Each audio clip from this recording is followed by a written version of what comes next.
Hello, welcome to the Let's Talk Kids Health Facebook Live Show, Episode 8. I'm Dr. Narissa Bauer, your host. I'm a behavioral pediatrician and blogger of Let's Talk Kids Health. As you know, the concept of the show is to disseminate information about behavioral health and wellness for children and families everywhere. Each week, I plan to bring you topics and guests to help me advance this mission so that we can all talk together. And remember, if you're viewing this live, you will have the opportunity to post comments and ask questions of my guest. The replay will be immediately available when we end the broadcast. So if you don't want to miss future episodes or maybe check out the past ones, subscribe to my YouTube channel, Narissa Bauer, MD, and follow my blog Facebook page, Let's Talk Kids Health. Okay, so now to this week's guest. Olivia Roney is the owner and founder of Crouching Tiger's Character Development and Martial Arts for Children. Olivia has been educating young ones through a unique story-based form of martial arts for over 15 years. I am so excited to have her on the show. Hi, Olivia. Hi, thanks so much for having me. Yeah, I'm so happy to have you. And I keep remembering the time when we first met a couple years ago. Life was so different then, and here we are, a year into this pandemic, and so much change for all of us and for you. So I'm really excited to just catch up with you and have you on the show. Yeah, thank you again for having me. This is an awesome show. I've really been following along, and I think you're doing amazing work. So thank you for being Oh, transparent. well, thank you. Well, so before I launch into some questions, I just want to invite you to just tell our viewers a little bit about who you are and how you got started in this area of martial arts. Sure. So if you don't know already, Crouching Tigers is a mobile program. So that means we take our program and we travel to childcare centers, after school programs, and preschools, and we're all over central Indiana. And I got started knowing that there were some similar programs that did gymnastics and dance and things like that. And there was nothing martial arts related that was traveling to childcare centers, at least in this area. So I gave it a shot. I was, 20 years old at the time, and I'm like knocking on doors. Hey, my name's Olivia. I teach karate. I think kids will like it. Can I come in and give it a try? And thankfully, some of the centers in the area let me give it a try, and it really grew from there. It was really special to be able to teach this very young group of children. So we start at 2.5 years old, and that's not very typical for a normal martial arts program for them to start that young. So that was really exciting to be able to bring martial arts to a new demographic of kids, not only in terms of their age, but also just in their basic demographics, because our program is priced at about half of what a traditional martial arts program is. And so we were able to reach a new group of children that would normally be able to enroll in a martial arts program. Wow. So back in 2007, and so far we made it through this pandemic. So we've been in business for quite some time. Oh, I love it. I love it. And 2.5 years old, that's really young. I mean, I think about those kids and their attention span and they're wanting to move around. I mean, it's great that you're involving them at this young age and, getting them moving their bodies and starting to learn these concepts. So Yeah, that's thank you. wonderful. So I'm going to go ahead and ask the first question. And remember, if you're viewing this live and want to ask questions, please make sure to post them on the feed. And then I will, after I ask my questions, switch over to viewers' questions. Okay? So, what can a family or parent expect when enrolling a child in a martial arts class? Sure. So I want to talk about the benefits of martial arts and then talk more specifically about what they can expect showing up at a martial arts school for the first time. Yep. Some of the benefits that you can expect from a martial arts program for children are focus and concentration, more specifically focus of their bodies. Kids are taught to focus their minds a lot, during the school day, but to really focus their bodies and to learn different techniques and to have to do those over and over again and get more accurate, you really start to see your kids' overall focus and concentration really increase. Self-control is a really big deal in martial arts. I know there are a lot of parents out there that have seen the martial arts sparring, so you probably thought it was fighting.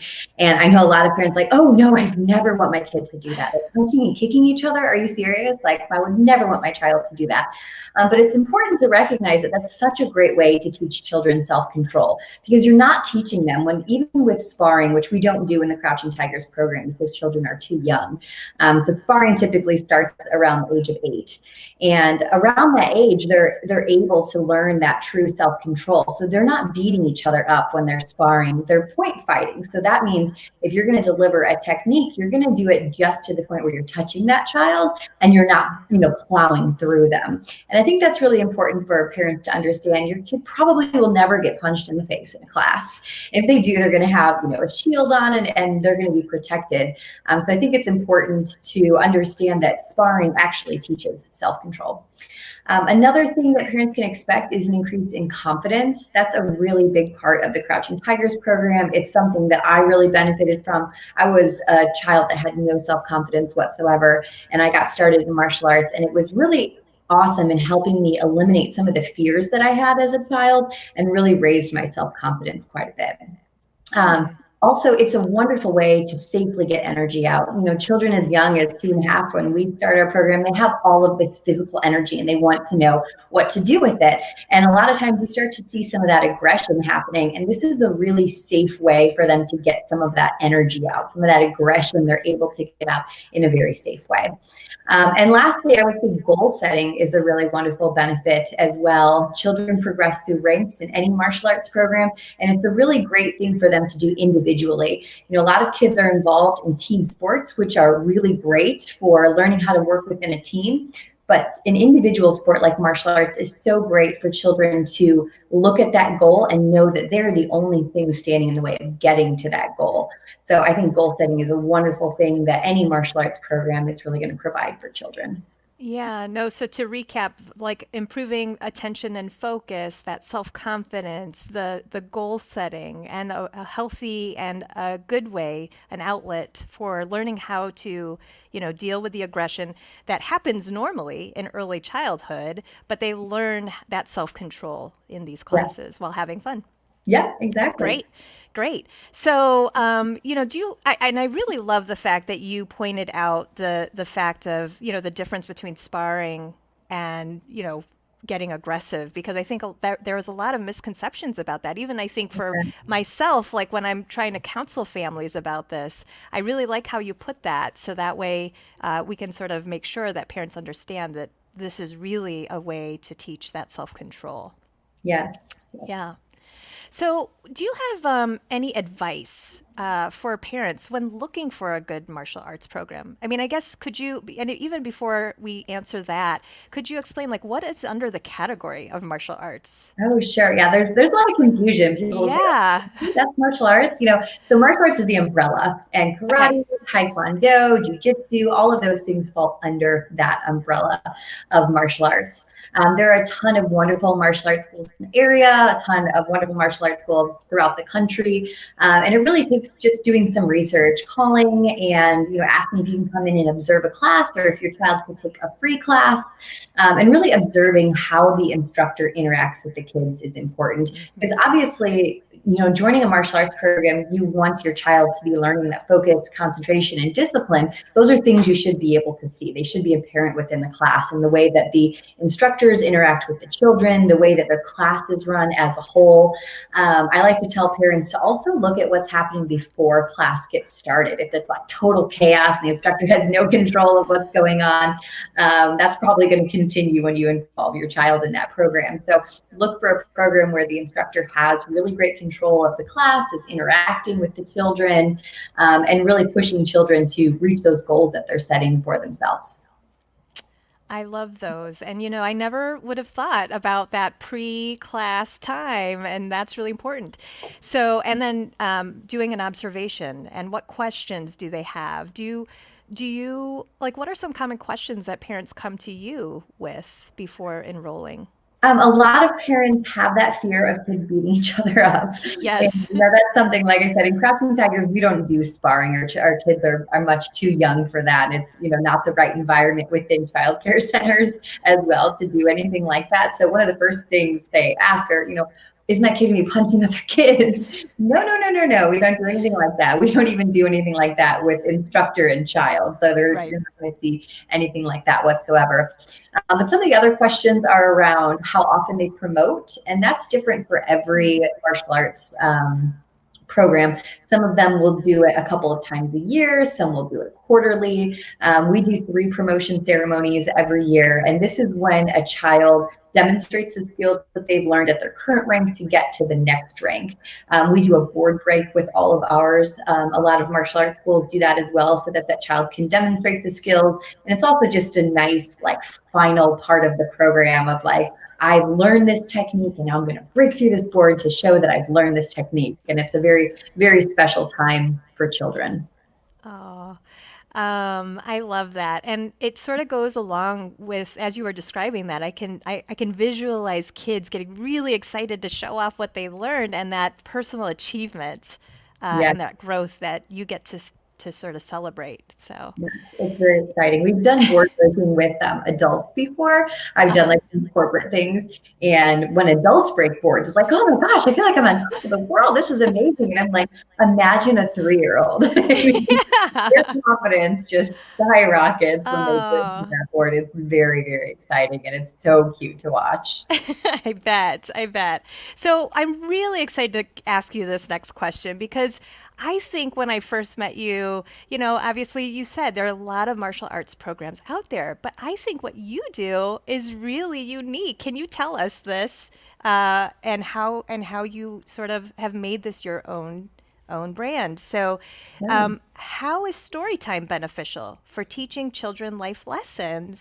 Sure. So storytelling is a huge part of what we do within Crouching Tigers. Obviously, we're reaching kids at a very young age. So we know that they're just little sponges at this age and they're absorbing all this information that we're giving them.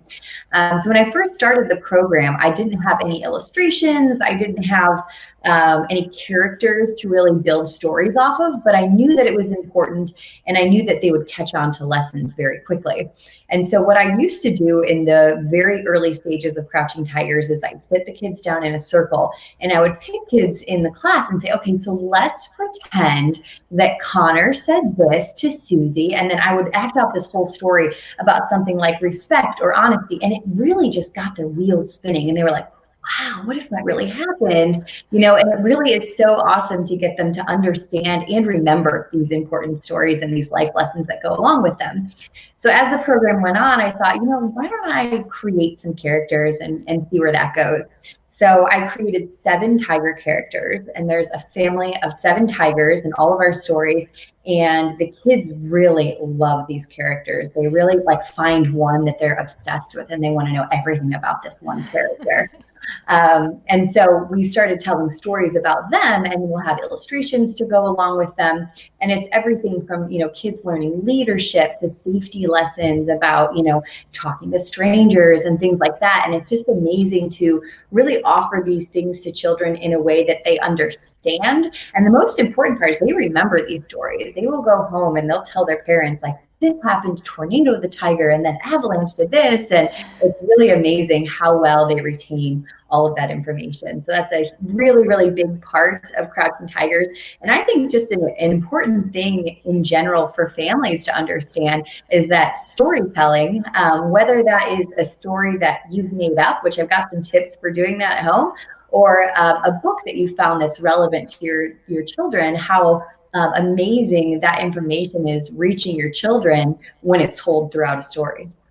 Yeah, no, I love that. And I bet it just becomes, what I liked about this evolution of this story is like you sort of just were in that group setting with the kids, engaging with them, having them use their imagination, but, obviously having characters tied to it. And then they get excited. And like you said, they Yes. wanted to learn everything about this character.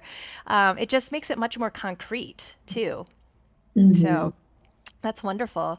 And then how can parents then, you brought this up, how can parents use stories at home to teach children about current issues and things that are happening in the world? Yeah, definitely. So I watched your recent episode about children's books. I thought that was really amazing because it's so true. You can find so many great children's books out there that really teach kids awesome lessons. One thing that I have really enjoyed doing is obviously coming up with stories on my own. And I think it's something that parents can do with a little bit of thought going into it in the beginning. So every night, so I have a stepson who's 7. So every night we tell him a couple of stories before he goes to bed. And it was really awesome. So I met my husband when my stepson was 5, and I found out that when he was putting him to bed, he would make up stories. And I thought that was so cool. I'm like, that's what I do too. I'm like, I do that. That's great. So he would make up stories about Scooby-Doo. And it would be things that would have happened to my stepson during the day. And he would make it into a story about Scooby-Doo to teach him a lesson about it. And it was just so cool to learn because it's very much what I do in Crouching Tigers in those stories.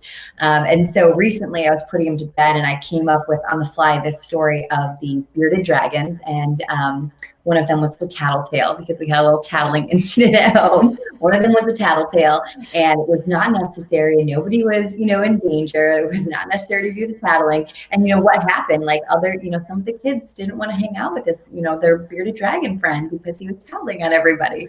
And so I think it's easy for parents to take a story, something that happened in that kid's day, and come up with an easy story about an animal or even other kids, and let them know this is what happened throughout the story.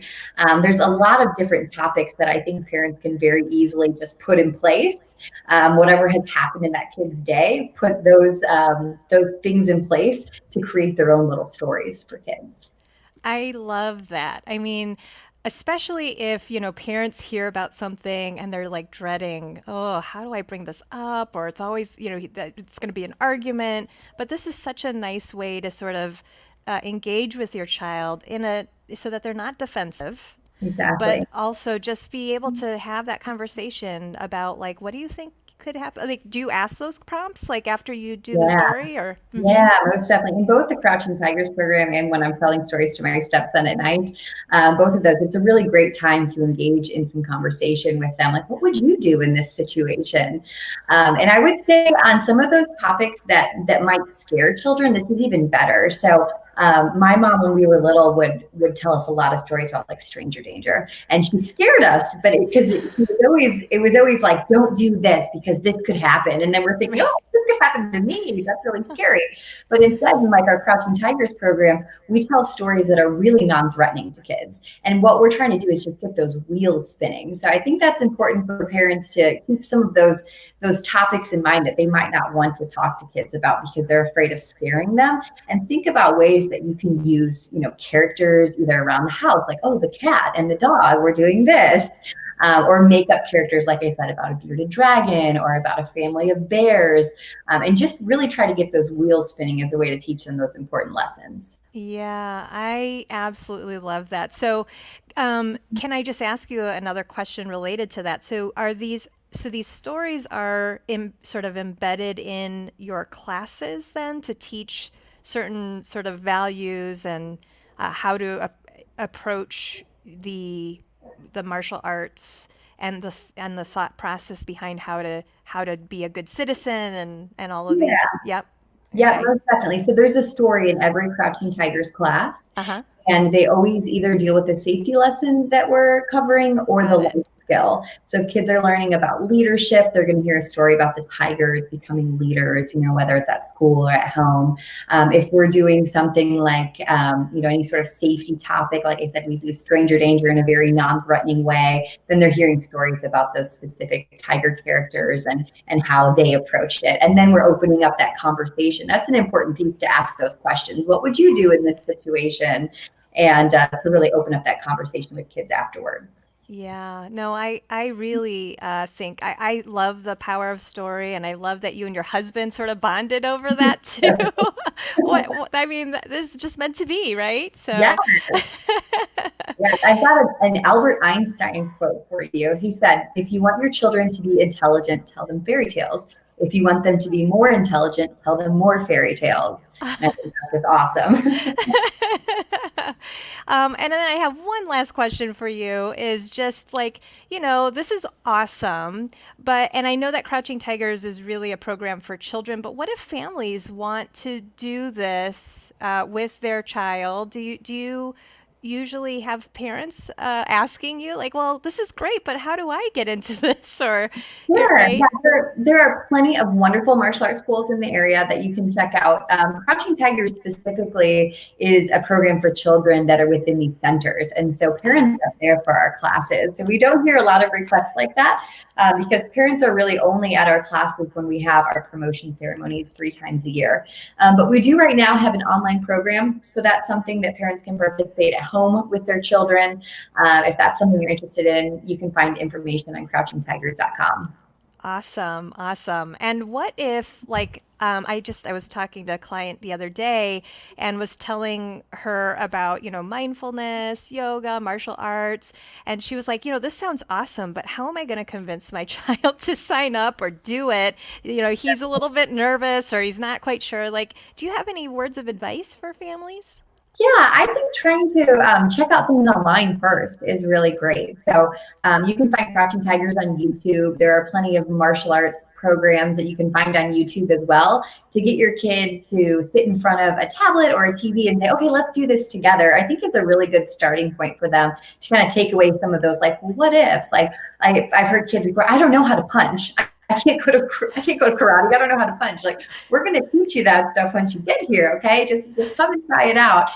So I think having the benefit of, having all this information online is awesome right now. So just go to YouTube and, first introductory karate class or check out one of the Crouching Tigers videos to give them a little feel for it and let them get excited about it before even having to take them somewhere. Right, right. Well, that's wonderful. And again, I think it's like the power of mental prep is great, and the fact that you have a YouTube channel that families could check out ahead of time and just say, "Hey, what do you think of this? This looks like fun." So, so you had mentioned your website. Is there any other things that you want to share? I did want to share that a long time ago, not you know, that you had also written a book. Do you want to Yeah. mention that? Sure. Yeah, I wrote a book about mindfulness for Yes. children. So mindfulness is also a big part of Crouching Tigers, and we didn't touch on too much today. So we use a tool in class, and it's called a chime, and it's just this little singing bowl, and it makes a nice soft noise for kids. It's very, very easy to teach them mindfulness with it. We use the term called monkey mind and teach kids that, monkey mind is when you're feeling a little crazy and we need to get tiger focused. So we use that in Crouching Tigers a lot. But the book is called Your Chime, and you can find it also on crouchingtigers.com. Wonderful. Thank you for that. Because I love parenting books. I love children's books. So I thought I'd just have you share that. Thank you. Well, thank you. All right. Well, so I just wanted to mention too that for next week, I have my next guest is Kelsey Burton, owner and founder of Pause and Think, where we are going to talk therapy dogs and children. And I do want to just announce too that this weekend my Teach Me ADHD class registration will open up tomorrow, and more information on that will be going out on my social media. So, thank you so much for spending this time talking to us, Olivia. And remember, if you have any questions or suggestions for future topics and guests, please make sure to reach out to me at letstalkkidshealth@gmail.com or drop me a comment below or message me on social media. And remember, consider subscribing to my YouTube channel, Narissa Bauer MD, to be alerted when I go live each week, or follow my blog Facebook page. Again, this was a fabulous episode. Thank you so much.